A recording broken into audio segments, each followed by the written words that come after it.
Hi, it's Elizabeth Willits here from Investing in Women, and we are live on Facebook and LinkedIn. And I'm delighted because today we are with Suzanne Staunton from JMW Solicitors.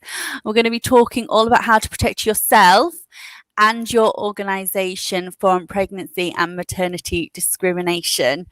So yeah, really excited to be here. As people are logging on and starting to watch, if you could let us know if you can hear us all okay, and give us a like and an emoji, that would be absolutely fabulous. But we are here today with Suzanne Staunton from JMW Solicitors. We're going to be talking all about how to protect yourself and your organisation from pregnancy and maternity discrimination. So thank you everybody that is logging on and watching, and thank you, Suzanne, for joining us this morning. It's a pleasure to have you. It's great to be here. Yeah. Thank you for having me. No, so before we start, do you want to just introduce yourself and what you do within your organisation? Yes, absolutely. So I am an employment and discrimination barrister and partner at JMW Solicitors. I focus on a whole range of employment and discrimination issues, both for employers and employees. Yeah. And what's great about what I do is I can do things from cradle to grave. So what I mean by that is I can help with advice at an early stage. I can help with preparing cases, but then because I'm a barrister, I can also present the cases at court and tribunal as well. So, okay. Yeah, it's in a nutshell. Yeah, really. Oh gosh, yeah. So it's a fascinating role. I bet you see a lot of different people and lots of different organisations as well. And yeah. Absolutely.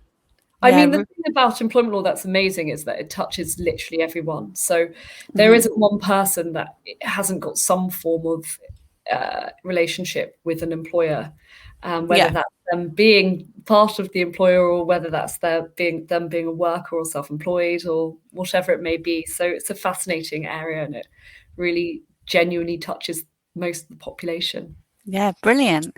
So today we're going to talk about maternity and pregnancy discrimination, which obviously doesn't affect everybody, but I suppose it affects employers if you employ women, and affects certain women as well. So so I thought we've got some questions here, and I know that you've prepared something as well. So so first of all, so you find out you're pregnant, and then you tell your employer. Do you have any obligation as to when you need to tell your employer by?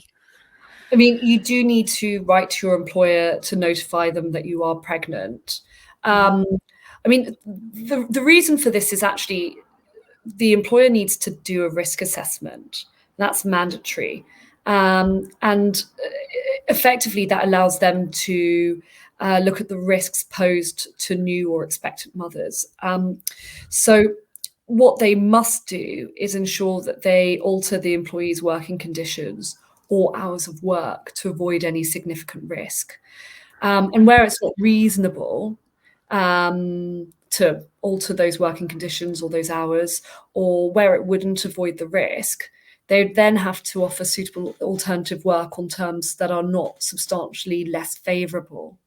And if that work isn't available, then they have to suspend the employee on full pay. So that's the main reason why you need to tell your employer, so that they can start preparing and assisting you, and ensuring they're complying with their health and safety obligations. Okay. And do you have to tell them by a certain point?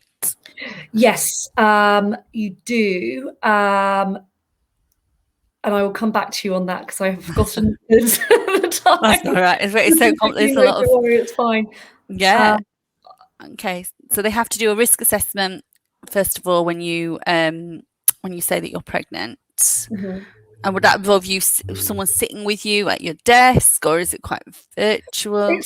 It's more of I suppose if people are away from home, it'll have to be virtual, won't it? It depends, because, for example, let's say if you're all in an office and you all have a very similar role, and let's say it's 50% women, 50% men, the risk assessments are going to be pretty similar for all. So they can do a broad risk assessment and then look at your individual circumstances as well. So let's say, for example, you've got a health issue that may render you more susceptible to risk as a consequence of your pregnancy. Then they obviously need to take all of that into consideration. But the way in which they conduct the risk assessment is not prescribed. So that's why it really very much depends. So let's say, for example, you're working on a shop floor, you might be handling, I don't know, heavy goods or whatever. Then that risk assessment is obviously going to be a very different one than one whereby you're in an office and you're sat in front of a computer for 8 hours a day. And that's why they're not so prescriptive. Okay. We're having some people are logging on saying it's a really good topic discussing. Thank you. Well needed discussion. Someone, Holly, has asked a question. How does this work with office working less likely to happen for the foreseeable future? So I suppose that I'm assuming, Holly, that you mean people working from home with risk assessments. So Holly, is that in relation to the risk assessment specifically, or is that just generally in relation to being pregnant and working from home? Because I think, let me answer both of them. Yeah, go on. So in terms of the risk assessment, they still have to do a risk assessment. Okay. So even if you're working from home, they need to assess what risks you're facing, and they still need to take all reasonable steps to remove or reduce the risks. Yeah. And that would include any risks arising from working from home. So, I mean, it's more difficult, but they have to do it. In general, how does it affect your the way you're treated? It shouldn't affect the way you're treated at all. Ultimately, they still have all the same legal obligations. Organizations should still treat you in the way they ought to, and they should still treat you equally. So working from home shouldn't make any difference to your pregnancy leave. Yeah. Okay. And the way you're treated during pregnancy. Okay. That's fab. And then in terms... Sorry, maternity leave, not pregnancy leave. That's all right. Brilliant. In the morning already. I know. Do you know what I know? I've run out. This is completely off topic, but I've run out. I don't drink coffee, but I've run out of tea bags. Oh my God, same. And I'm like, this is not good. I genuinely think that is a real issue for me. I know. I've got caffeine withdrawal. I know, same. It's so bad. So yeah, I'm on the decaf, but it is way better for you. So yeah.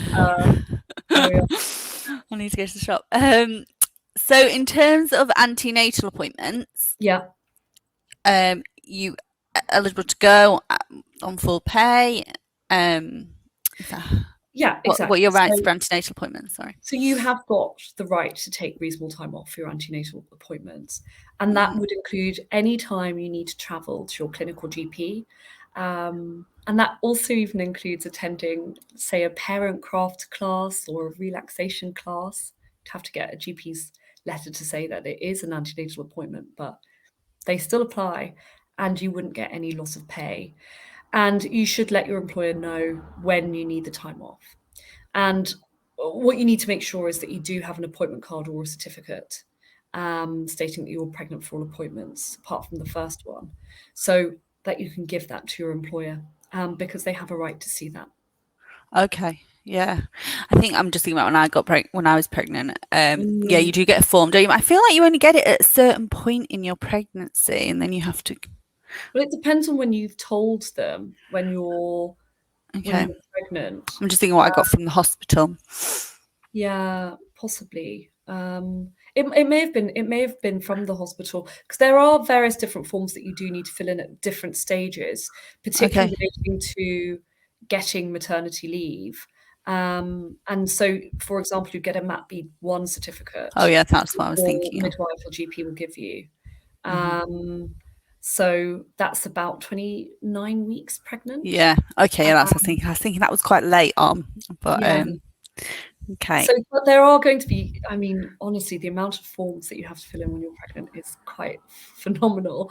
And some of them are work related and some of them aren't. So it depends what you're talking about. But the MAP-B1 certificate is the one that you need to be to get your pay. Yeah, exactly. Okay.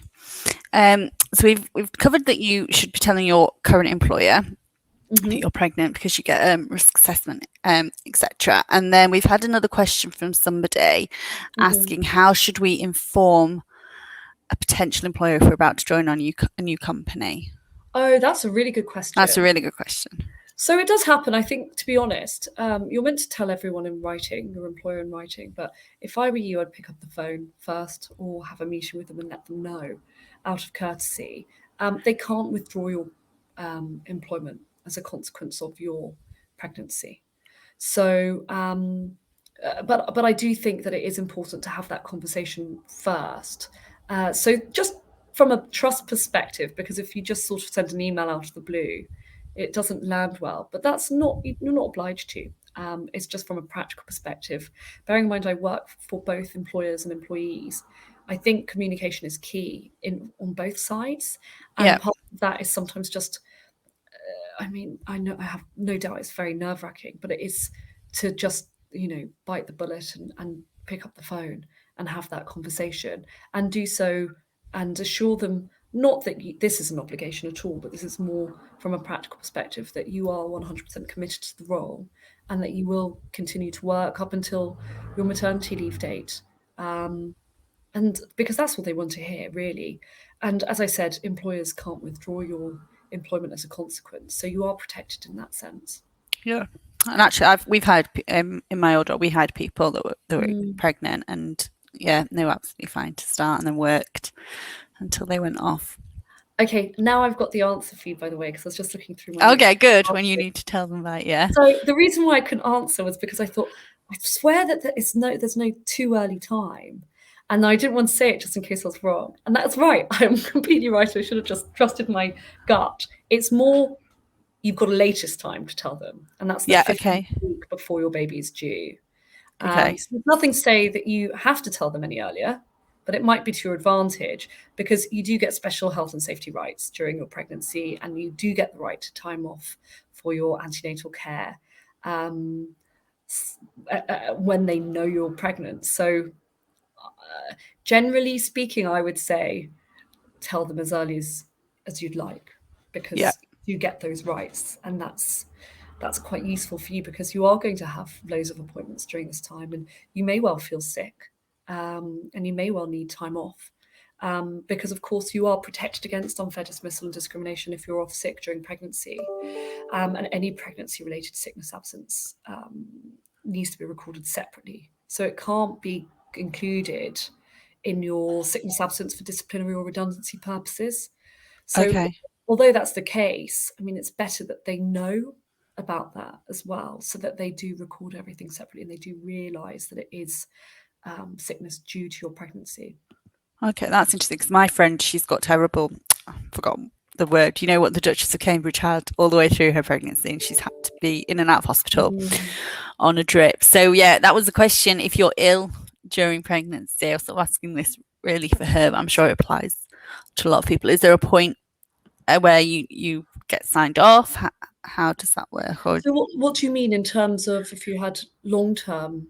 So she's been sick the whole way through her pregnancy. So, well, it's just you are allowed to take time off. I think it's got to be reviewed, because obviously it's you may have a doctor saying you're not going to be well during the whole of your pregnancy, in which case you are allowed to have that time off. You'd need to produce a certificate to show that, but it applies like any other sick leave, except it's special insofar as you are afforded protection against unfair dismissal and discrimination. So I suppose, for example, let's look at this more broadly. If you were on long-term sick for any reason other than pregnancy, if it's not a disability under the Equality Act, then you might get dismissed for capability purposes because you're not fit enough to work. Whereas you don't get that here because it's during pregnancy and you've got this special protection. So that's why it's so important for them to know, but that's why it's difficult to say. Do you get full pay? Because if you're off sick, you get statutory sick pay, don't you? Yeah, I mean, I think it's SSP. I'd need to double check that, to be honest. Whereas I know for antenatal appointments, you get the full pay during that entire period. So I'd need to double check that, but because I don't know. is the answer. But Yeah. I think it's SSP. Okay. All right. And talked about if you're ill, and then maternity pay. What are you eligible for, and do you have to have worked somewhere for a certain time? Yeah, so all employees are entitled to maternity leave, which is distinct from maternity pay, and that's 52 weeks. Okay. And those employees and employers, and workers rather, and that would include agency workers who meet all the qualifying conditions, can also qualify for statutory maternity pay. So Okay. paid for 39 weeks, and you get 90% of your average earnings for the first 6 weeks, and then Yeah. you get a flat rate of 151.97 per week for 33 weeks, or 90% of your average earnings if you earn less than that. So the way you qualify for it is if you've been employed for the same job for at least 26 weeks by the end of your 15th week before your baby is due, which is the date that you have to tell them by. Okay. And you're still employed in all or part of the 15th week before your baby's due. So you'd be still employed during annual leave or sick leave, and you would need to earn at least £120 per week on average in the 8 weeks or 2 months before the end of the 15th week before your baby's due. So those are the qualifying conditions. Okay. So if you've had a few different jobs in your pregnancy, then you're not eligible for any pay. I'm just thinking like temp workers. You've got, let's say, for example, you might have the same job. You might be working 1 day a week, for example, in the same job, but then still be working in other roles. Then you would still get it. But no, you're right. If you might not, if you haven't been in the same job for at least 26 weeks by the end of the 15th week, so you wouldn't be eligible in those circumstances. Okay. And what about those that are self-employed? Are they eligible for anything? Oh, self-employed is a whole other and very complex area. And yes, you can get a form of maternity pay, but it is far too complex for the purposes of this. If anyone is self-employed and they would like to know their rights, I'm very happy to talk to them offline about that. But I think it will be outside the scope of today's talk. Okay. It's a bit complicated. All right, and then I remember you get your maternity pay through your employer. It seems to come on the same day as you would have got paid. We've got a question from somebody. I think this. So we're going to move on to talking about your rights during maternity leave. So maybe we'll come back to your question, Francis. So we talked about maternity pay. Oh gosh. Sorry. Is that your dog? That's my dog. There's someone at the front door, clearly. Is that a postman? Sorry, it must be the postman. Oh, but she never normally barks like that. She was asleep next to me, which was a very nice, calming influence, but now she's whiffing away, so I'm very sorry for the sound effect. Don't worry. I've got a dog, but he's normally asleep, but don't worry, he'll probably bark if the postman comes. So you're on maternity leave. I'm going to talk about now what you can expect from your employer whilst on maternity leave. Yeah. So what are your rights returning to your role? Are you able to return to your role? You have the right to return to your job you're doing immediately before the start of your leave. If you take up to 6 months maternity or adoption leave, or up to 6 months leave on aggregate if you're taking shared parental leave. But if you take longer than 6 months leave, or 6 months on aggregate, then you still have the right to return to the same job. But if your employer can say it's not reasonably practicable for you to return to that job, they then have the right to offer you a suitable alternative job. And if you're not offered your old job back and you don't think that your employer's had a good reason, then you can come to me or another employer for advice, because it may possibly be discrimination. Okay. And actually, while you're pregnant, can your employer change your role? No, because it has to be the same job that you're doing immediately before the start of your leave if you're up to 6 months. If you take up to 6 months maternity. So I mean, not really. To be honest, it's a simple answer there. Okay. I'm just thinking sometimes employers get a bit like, someone's going off on maternity leave and they've got clients, they start offloading the clients early and Oh, that's a bit different, because if you've got, let's say, clients being handed over and then you come back to your role and it's exactly the same except you're working with different clients, well, that's the same job, isn't it? It's just that you're working with different clients. So I don't think you'd have a claim in those circumstances. I think that would be wholly reasonable, wouldn't it? yeah. Um, Okay. it's different if, for example, you were, I don't know, let's say you were a receptionist, and then they said that actually you're going to be a PA. Well, they might have overlap, but they are different roles. So that's different. You should be entitled to go back to your receptionist job. Actually, moving a question then in regards to location. If you're a receptionist and it's a company that has maybe multiple sites, Yeah. can they change your location? Would that be reasonable? I mean, not really, because it's supposed to be exactly the same job. So unless, for example, it was normal for you to be moving location all the time, then fine, of course. But otherwise, I don't think so. I don't think it's likely that would be okay. I mean, look, when I'm saying any of this, there's obviously caveats to all of it, and Mhm. there are specific circumstances. It's not black and white, but it seems highly unlikely that would be okay. So when you're on leave, there's obviously some people want to maybe be really in touch with their work. Sorry. Sorry, on that note, just because I'm thinking out loud, it'd be Go on. different. Let's say, for example, you've got an office in Moorgate and you've got an office in Bank, and they're 5-minute walk from each Yeah. other. That might well be okay. Or, for example, if the company's moved, you can't be. It's the exact same job. It would have moved. It would have moved whether you're on maternity leave or not. That would be an exception. That's why I'm just thinking. Whenever I give you this, whenever I answer your questions, there's not a black and white answer to any Yeah. of it. The law is That's it. very grey. So I suppose if they moved offices too far, would they offer you would they have offered everybody redundancy if they were based in Kent and decided to suddenly move to Berkshire? I don't know. that wouldn't be, the role wouldn't be redundant in those circumstances, because Okay. the role is still redundancy. So in order to be fairly made redundant, you'd need to have a diminution of work of a certain kind, and that isn't what's happened. You're just moving offices. That's not, redundancy wouldn't apply in those circumstances. But if everyone was moving, then that's what your job was, and it's physically not available in the same area, which is why that would probably be okay. Yeah. That's why it's not straightforward, this question.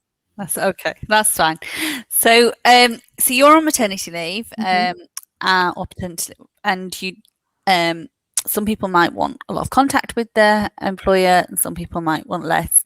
So, is there any stipulation on the amount of contact you should have, and who sort of should control that, or is that not illegal? No, so it depends what you're talking about here, because there's something called kit days. Yeah. So those are keeping in touch days, and that doesn't bring your maternity or adoption leave to an end. And that is the right to basically go into work, to keep in touch. But you do proper work during that time. Or there's split days as well, which is shared parental in touch days, where you get 20 of those without bringing the shared parental leave or pay to an end. Okay. So that's fine. But then in terms of contact, well, the employer is allowed to be in reasonable contact with you. And that goes both ways. So if you wanted to contact them, you're more than welcome to. But likewise, if they want to contact you and it's reasonable to do so, they're allowed to. And that's different to a keeping in touch day, because you're simply having a 5-minute conversation, or even you might have an hour-long conversation. But that's reasonable, because you are allowed to have that reasonable contact with each other, because it's still an ongoing relationship. Yeah. So your keep in touch days, is everybody eligible for keep in touch days? What do you mean in terms of like do you have the right to take to keep in touch day, or is it the employer discretion whether they No. So you've got the right to a kit day. So and you're allowed to have 10 of them. Okay. So, but you would only take that if you are eligible for statutory maternity pay or shared parental pay, because that's for the split, because that's what is contingent. So, for example, if you didn't qualify, I mean, you could probably still take a kit day, but you're not getting the pay. So it doesn't make as much difference, if that makes any sense. Okay. Yeah. So you can take a kit day if you want, and if you're an employer, you have to give kit days if your employee wants to take them. Yeah, exactly. Okay. And flexible working requests. Mm-hmm. So this is somebody, this sort of brings in Francis' question. So she's so if you suffer from health issues following the birth and you can't return to work full time, what are your rights around requesting amending hours on your return? I think all employees who've been employed by their employer for at least 26 weeks have the right to ask for flexible work. So you can ask for any changes to your hours of work, your days of work, even your place of work, going back to that. If you've got a health issue, that's different. You would still ask for you might make a flexible working application. Actually, that probably is the right first step. But your organisation has, if depending on what the health condition is, so let's say it would amount to a disability under the Equality Act. So in order for a condition to amount to a disability under the Equality Act, you need to have a condition which has more than a trivial impact on your day-to-day activities and lasts for more than 12 months, or is likely to last for more than 12 months. So let's say, for example, you had an awful traumatic birth and, I don't know, let's say the C-section went badly and it rendered you disabled. As a consequence, it meant you couldn't walk properly. And then it meant that you couldn't go into the office. You would probably have, well, not probably, you would ask in those circumstances that for the company to make reasonable adjustments for you. So that could be asking for changes to hours of work again, or your days of work, or your place of work, or it could even be having an aid or something that would assist you in doing work. So it depends, is the answer. But I think first step, no matter what, is your flexible working request. But there's no obligation for them to agree to that request. But they should if it meets it meets the criteria to do so. Okay. Actually, I did a LinkedIn Facebook live last week that's on my profile about flexible working. So if you want to watch that, Francis has got some tips on how to make a flexible working request. And we've had a question come in. Is there a legal requirement for a business to respond to a flexible working request within a set period of time? The ACAS Code of Conduct states 3 months, but is this written into law? That's a very good question. I'd need to check it. So I'm very happy to come back to whomever asked that question afterwards and let them know. I think if the ACAS code says 3 months, then, you're still meant to follow the ACAS code if you're an employer. And there can be penalties for not doing so if, for example, a claim is brought in the employment tribunal, even if it's not statutory legislation or even if it's not case law.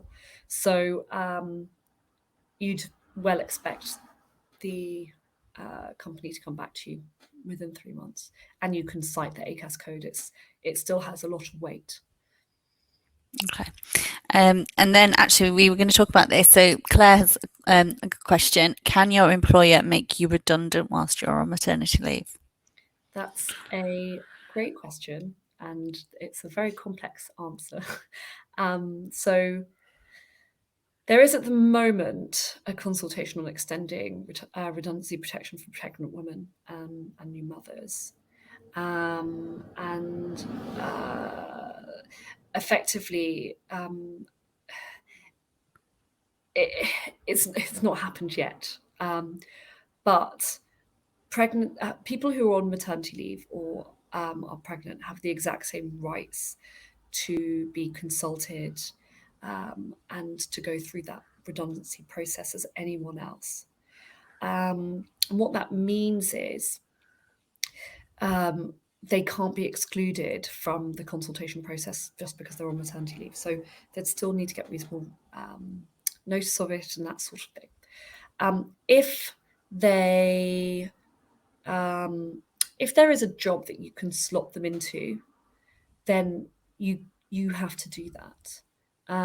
It's one of the only occasions where there is sort of positive discrimination. But it would have to be there'd have to be very specific circumstances for that to happen. But otherwise, yeah, people who are on maternity leave can unfortunately be made redundant if they've gone through the fair process, and they didn't get the jobs or whatever. Likewise, there are going to be companies that will go into administration because of COVID. And so that you can see why that's the case, because it makes sense. Because there's going to be circumstances where there aren't going to be jobs anyway. A whole workforce may be made redundant. So short answer is yes, you can be made redundant. Long answer is, but you need to make sure you adhere to all the procedures and processes in order to fairly make someone redundant who is pregnant or on maternity leave. Okay, that's fine. I think that's answered our question. And then I suppose in terms of team changes as well, would that result in redundancy potentially whilst you're on maternity leave if they decide to restructure the teams? So, but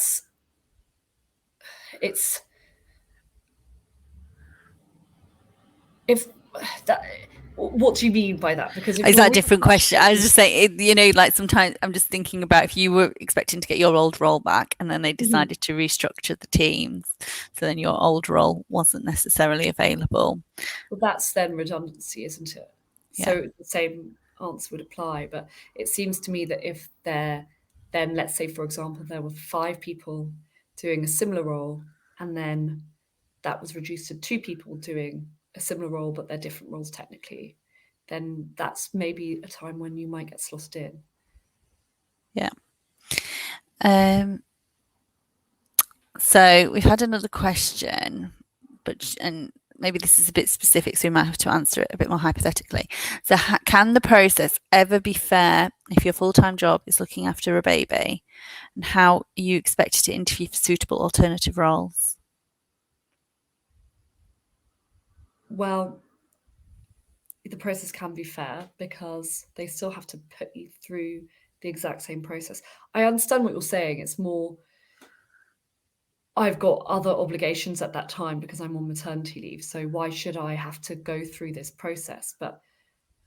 And it's very frustrating, but unfortunately that is the law, that you would.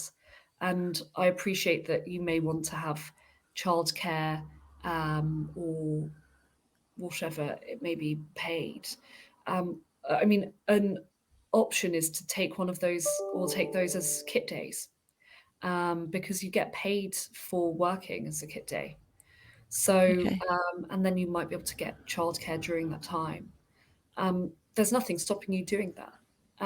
Particularly if, I mean, I know that kit days are really intended for you to keep in touch with everyone, and it's not really the purpose of it. But ultimately, if potentially there's not going to be a job to come back to, you can understand why you might want to utilize the kit days to be able to go through that process properly, and interview properly and be consulted properly. Okay. Can you, and this probably, you can use your kit days to interview for a job elsewhere? Or is that? Oh, no. I just thought, I wondered if you could, but I was like, maybe not. Something you can do. No, I was like thinking if you were in that situation. Well, not legally. Not Not legally. legal. Okay, that's fine. And then what should you expect on your return to work? What do Is you there mean any by illegal obligations that an employer should make on your return to work? I mean, there's quite a few things that, I mean, from a practical perspective, you would need to know in advance of. I mean, let's start again, because there's quite a bit in relation to returning to work after maternity leave, and I think that before you even get through the door, you need to make sure that you are you're doing these things. So what I mean by that is you should. So first, they need to know exactly how long you're taking maternity leave. But if you want to come back early, for example, you need to give 8 weeks notice to return early. Okay. Same for delaying it as well. If you decide you want to extend your maternity leave. Yeah, but I mean, yes, but you need to be careful because you're entitled to 52 weeks. So if you want to extend it beyond that, you need to have a conversation with your employer. And if, for example, you need assistance on that, I can talk to you about it, because I think what I would advise really depends on the circumstances. You do that. So yes, that's that's the short answer, I suppose. So when you come back, as I said, you're entitled to return to the job that you were employed before your absence if you come back and it is it's a 6-month maternity leave. Or if you take longer, then again, you have a right to return to the same job, but if it's not reasonably practical, they have to offer you an alternative job. But thereafter, I mean, honestly, as long as you're well enough to return, then everything should go back to normal. If you're not well enough to return, you can take sick leave, and you just need to provide a sick note and follow your normal sickness reporting procedures. If you normally receive full pay during sick leave, then you'll be entitled to that sick pay. If you only get statutory sick pay, you'll only get statutory sick pay. I mean, there's what I meant with in relation to having a communication is, there's certain things that you don't have legal rights for, like, for example, breastfeeding breaks, but you can make flexible working requests if you want to change those days or hours or place of work just to enable you to continue breastfeeding. Or if, for example, you just didn't want to make a flexible working request, but you just wanted to have a pragmatic, honest conversation with your employer, that's the time to have it before you return and say, look, I'm breastfeeding. I don't want to make a formal flexible working request because I only intend to do so for the next 3 months or 6 months. So I don't think I need to. Would you be amenable to me taking breaks, for example? If, for example, you wanted to go part-time, you'd need to make an application for flexible work, and you'd need to make a written application to consider how that arrangement will work, so you can negotiate that. But I mean, apart from that, I don't really, you have a return to work meeting, perhaps, and I don't actually think that's a legal obligation, but it's just good practice. But apart from that, no, I don't think there is anything. It's more the pre-returning that I think is important, when you have those pre-meetings with your manager about the fact you're going back to work, and how it's going to be, because that's what's going to, make you feel more secure. That's what's going to make your manager feel happy as well. You may well have a handover with the person who took your job whilst you're on maternity leave.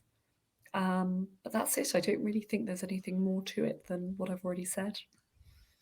Oh, and then time off then if you need a childcare emergency or whatever, if you've got any legal rights to that?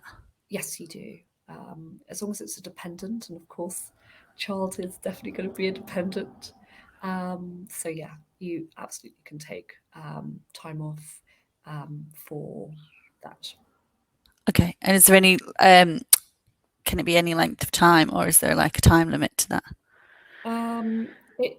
It's basically to cover the emergency. So, for example, let's say, for example, you've got the emergency is your school's called you up about a COVID, alert, Case. and then you're able to get childcare that afternoon, but you have to take that morning off. Then you could only take that morning off. You shouldn't then be going, oh, do you know what? I've taken the morning off. I'm off to do my nails this afternoon or whatever. It's only for what's reasonable in the circumstances. Likewise, so if your child's in hospital, then that's an emergency, and that's how long you take that time off. Now, I mean, I think that in terms of limitations, you are only allowed a certain amount per year. We need to double check that amount. But in those circumstances, you'd think that your company would offer compassionate leave anyway, given it's a real emergency. So yes, you've absolutely got a right to it. But there is some limitations, and I need to double check the number of days limitation a year. Okay, thank you.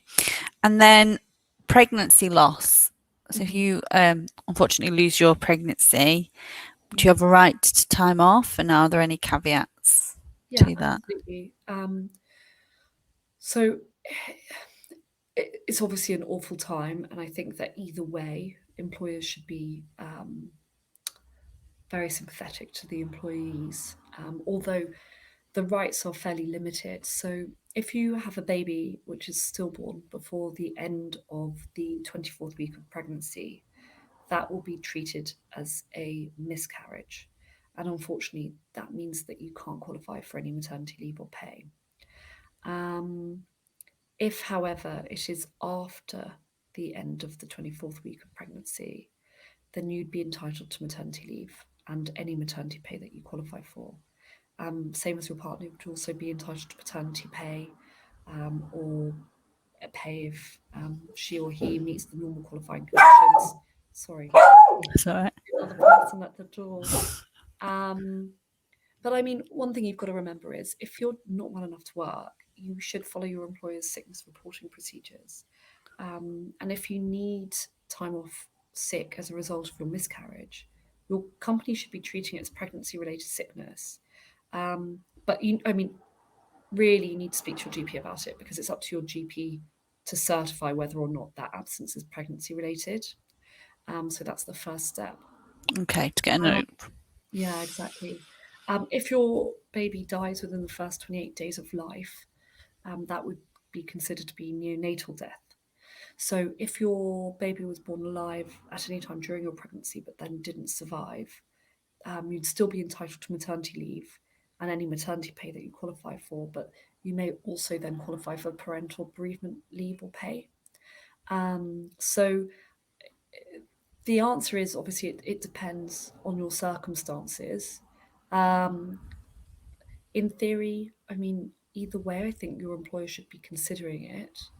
And they can provide compassionate leave, or you could ask to take annual leave if you don't qualify, or agree a period of unpaid leave as well, which is sort of off the policy. But it's obviously an awful situation, and I would hope that any employer would be sympathetic to that. Yeah, absolutely.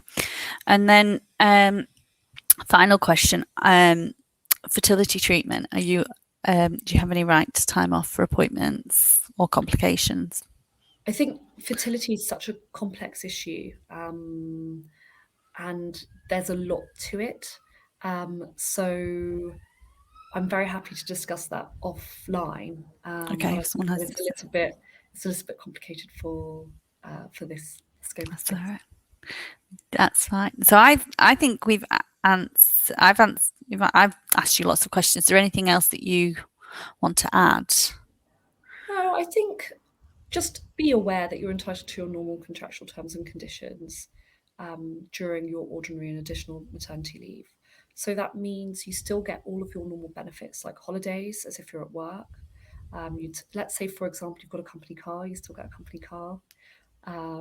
If you've got healthcare through your work, you should still be using that. You've still got all those entitlements. You don't get your normal salary or wages, but you should be entitled to some form of maternity pay. And you are entitled to be paid for anything that you do during your maternity leave, like keeping in touch days, or any bonuses or any sums that would become payable. So yeah, just be aware of that. If you've got a mobile phone or a company car, if you've got memberships or lunch vouchers or anything like that, they all should remain. So yeah, I think that's the key point that we haven't covered. I think that everyone should be aware of, and also don't work for anyone else during your maternity leave? I've had quite a few questions quite recently saying, "Oh, Really? I've just been offered this freelance thing. Can I do that?" And the answer is you're bound by any terms of your contract of employment. And one of those terms is the duty of trust and fidelity. And you're definitely breaching it if you take another job. And also, it could affect your maternity pay as well, putting that to one side. So, something else to be aware of. Trying to think if there's anything else. I mean, if there's a pay rise, let's say every March there's a pay rise at your organisation. If you would have received it, if you weren't on maternity leave, you should be getting it. So A I mean, bonus. yeah, or a bonus, exactly. So what I mean by that is obviously you don't get that paid during the maternity leave unless you've got contractual terms that say you get it. But what I mean is you don't lose that right. So they can't skip a year. If that's what they normally do. Or if, for example, you're on track for a promotion, they told you you're going to get a promotion rounds are in March, and then you don't get promoted, even though you're on maternity leave, that's not okay. So you would probably have a claim then as well. Your holiday, you still accrue that as well, and it's up to you when you take your holiday. You need to agree that in the usual way. I think that's probably the biggest points. We had a question, didn't we? I've just remembered that we need to ask that we had before the session, and I think we talked about it just before we went live, that you can maybe answer it quite hypothetically about an individual that was working full-time in a role, went on maternity leave. They recruited somebody, her maternity leave cover, on a part-time contract. Right. She then asked if she then made a flexible working request herself to go back part-time. The employer said no to her, that her role needed to be full-time, but have since offered her maternity cover a part-time. But I think in this circumstance, didn't you say that she left? No, she hadn't left. I don't think she's left. Oh, okay. Sorry, just before we spoke about this. So if she hasn't left, then she'd probably have. No, it's very difficult. I can't comment, and there's probably a lot more to this whole thing. But just on the very bland details you've given me, I would look at potential claims that you may have in relation to your flexible working request, because if your flexible working request is identical to the part-time role that they've given someone else, then that's probably not okay. Because employers, as I said, have a duty to consider it, but they don't have to accede to it. But if they've then said no and then given someone else the exact same hours, role part-time, yeah, exactly, then it's, I think that the company could be in difficulty in those circumstances, but it's difficult to say without knowing more. But I would urge that person to seek legal advice, because it sounds like they may well have a claim. Just to remind you, you've got 3 months less 1 day from the last unlawful act to bring a claim. You're supposed to start early conciliation proceedings, and then once you get the certificate, the early conciliation certificate, you've got a month less 1 day to bring the claim, unless the date is in fact earlier, because it may be a slightly earlier date, but usually it's a month less 1 day. Okay, so just be aware, because it's really quick moving. Yeah, it's quite short. So if that lady's watching this, then the advice would be to get legal advice, because it sounds quite complex, but you could potentially have a claim. And then I don't know if you can answer this. Someone's asked what the most common cases you tend to see regarding. I assume you mean pregnancy and maternity discrimination, Claire? I mean, to be honest, it's more people getting back to work and then not being treated the same, or that's the allegation anyway, because of because they've gone off on maternity leave. Okay. And that's usually in fairly senior organisations, fairly senior roles where that happens, or at least is alleged to have happened. So that's probably the most So people feel they've had Okay. responsibilities taken away from them. Yeah, or it's more like attitudes. They're the most difficult to prove if you're for the employee, because it's, they looked at me funny, and it's very difficult to Yeah. just examine on that. You can, of course, and I have no doubt that some people are treated differently when they return from work after a long period of time, for whatever reason, irrespective of whether it's maternity leave or otherwise. And that shouldn't happen, of course. But it does make it harder to cross-examine on, because you're looking for particular circumstances, and looks are quite difficult to, as I said, cross-examine on, Yeah. even plead in an employment tribunal claim. That's not to say the person shouldn't bring the claim, particularly if they can substantiate it. Perhaps more easier when they're excluded from events, say, because then they can point to actual different treatment. So yeah, it's that. Those are the sorts of cases I've got most of. That Would though you actually, recommend? Sorry. I had a case once where I represented someone many years ago in the employment tribunal, and the employer thought they might be pregnant, but they didn't know categorically. But they had enough information to know, and they sought to dismiss her for capability reasons, because she wasn't able to do. I think that they alleged that she wasn't doing very well in her role, which we said was not correct at all. But they had completely, and you could see the change in the attitude. So whereas before there might be, oh, can you look at this? It was the emails then became really detailed in their criticism, because they had realised that the person was pregnant, basically. So they wanted to create an evidence trail that that person wasn't performing well, irrespective of whether she was or wasn't. So that was quite an interesting case, which we did win, and I was for the employee on that case. And because it was in tribunal, I can talk about it, of course, but because that's open once that happens. But yeah, that was quite an interesting case I did many moons ago. So Okay. you're going to ask me something, and I cut you off. That's good. Yeah. So I'm thinking, so advice for people, if you feel you're being discriminated against, maybe keep a diary. Would that be a good idea? Definitely. I Of always times. think, if you're feeling like you're being treated differently at work, then keeping a diary is absolutely the best thing that you can do. And the other thing that you can do is send yourself emails, because they're time Stamped. exactly. And so no one can say, well, you just wrote that now.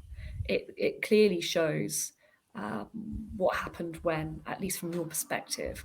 So it's quite nice, because it does give you that timestamp, and it does give you that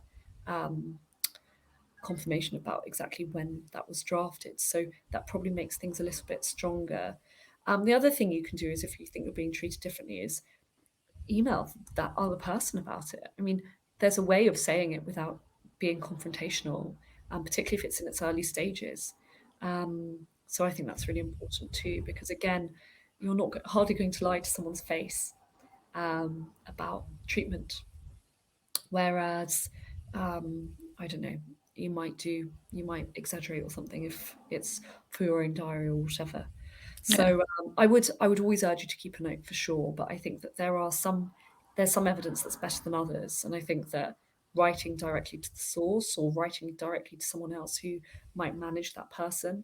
Let's say, for example, you've got someone at work who is your contemporary, but they're treating you differently because you're pregnant.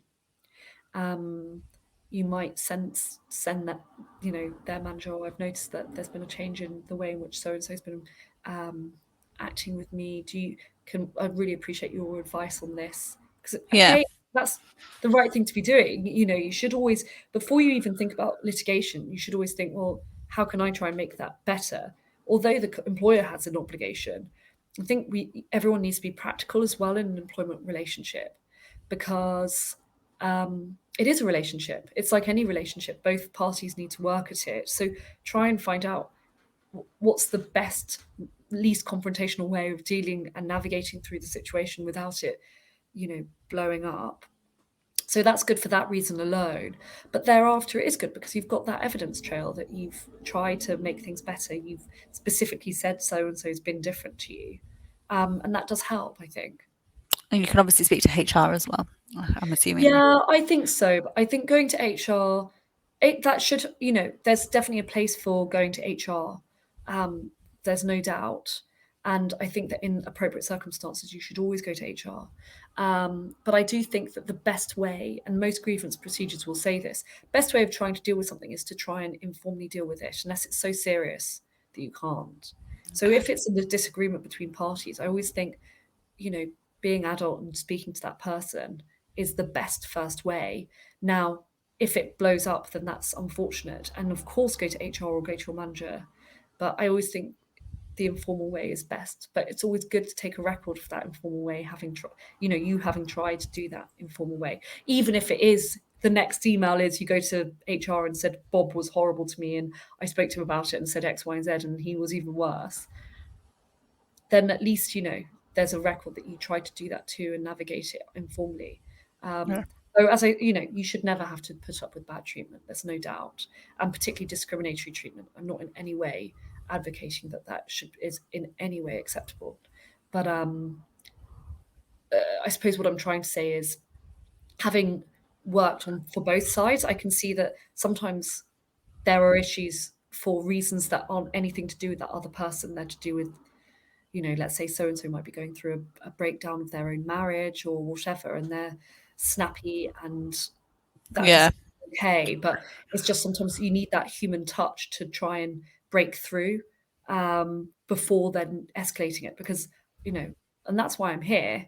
At the end of the day, I do see discrimination happening all the time, or, I help employers prevent discrimination. I help them with their equality and diversity policies and how to actually make a tangible difference. So, there's absolutely a place to escalating it. But I just mean practically, I personally think it's always the right thing to try and deal with it informally first before taking it further. That's all.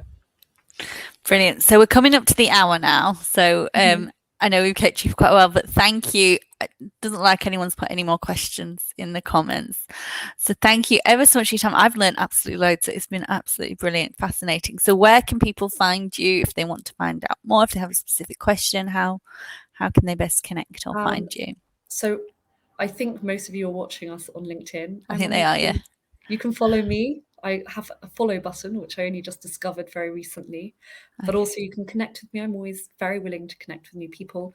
So do message me on LinkedIn. Likewise, if you go on GMW, I think it's gmw.co.uk, and you'll be able to find my details there. I also have a link tree, which I've just set up. And Elizabeth, you should do the same thing. Yeah, I should, yeah. So that's link tr.ee/Suzanne Staunton, and that has all the articles and podcasts and webinars and news articles and that sort of thing that I've featured on. But again, there's contact details there, and I'm on Twitter as well, so lots of different ways. You're lots of different places. I'm sure people can find you if they want, but yeah. So thank you ever so much for your time. It's been fascinating. I really, really appreciate you giving the time out to tell us all about this. It's been such an interesting subject, so thank you. No, it's my absolute pleasure. Thank you so much for having me on, and I'm so looking forward to doing some more in the future with you. Yeah, lovely. All right. Thank you ever so much. Thanks for everyone for watching. Bye.